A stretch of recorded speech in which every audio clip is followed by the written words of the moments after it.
எங்க தலைவனுக்கு கூடின கூட்டம் ஒருத்தனு கூடணும்னுவா சொல்லுங்க. நயன்தாராவுக்கு வந்தா கூடும். என்னது நயன்தாராவுக்கு? ஆமா, ஒரு ஜவுளி கடை ஒரு நடிகை திறந்து வச்சா கூட்டம் கூடும். எங்க எங்க ஆந்திராவில் அது மாதிரி வருமா? ஆந்திராவில் சிம்புவோட நடிச்சதுல ஒரு நடிகை அந்த கூட்டத்தில் நசுக்கி விட்டாங்க. அதை அவ்வளோ கூட்டம் கூடுனுச்சு. அதுக்கப்புறம் நம்ம சமந்தா இருக்குல்ல, சமந்தா பல்லவரம் பொண்ணு, அது ஒரு இதுக்கு போயிருக்கு நிகழ்ச்சிக்கு, அதையும் போட்டு நசுக்கிட்டாங்க. அவ்வளோ கூட்டம் கூடுனுச்சு. ஏங்க அதெல்லாம் சும்மா நான் சொல்ற கூட்டம் வந்து வேற லெவலுங்க. நீங்க வந்து சும்மா எல்லாம் ஊர்ல எல்லா பக்கத்தும் தான் கூட்டம். தற்கொலை கூட்டங்கிறீங்களா? அப்படி தற்கொலை கூட்டம்? ஆமா, வேற கூட்டங்கிறீங்களா? அதான் எனக்கு புரியல. எல்லாம் தற்கொலை கூட்டம் சொல்லிட்டு இருக்காங்கல்ல, அந்த கூட்டத்தை சொல்றீங்களா? ஏங்க ஒரு விஷயம், கரண்ட் கம்பி மேலேயே ஒருத்த உட்காந்தான்ல போலீஸ்காரி, அப்பா இறங்குனதுக்கு அவர்கிட்ட காசு கொடுத்து கிண்டல் பண்ணால.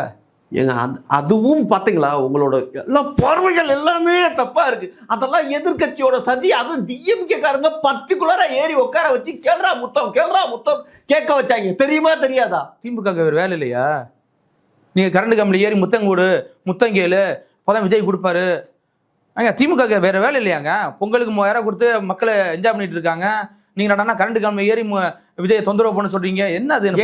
ஆப்போசிட்டா, நமக்கு ஆப்போசிட்டா எவனும் வந்துடக்கூடாதுங்கிறதுக்காக எல்லா வேலையும் இறங்கி செய்யறாங்க. இறங்கினா மேலே ஏற்றி விடுறாங்களா? கரண்ட் கம்பியில் ஏறுறா, விஜயை தொந்தரவு பண்றா, முத்தம் கேடுறா.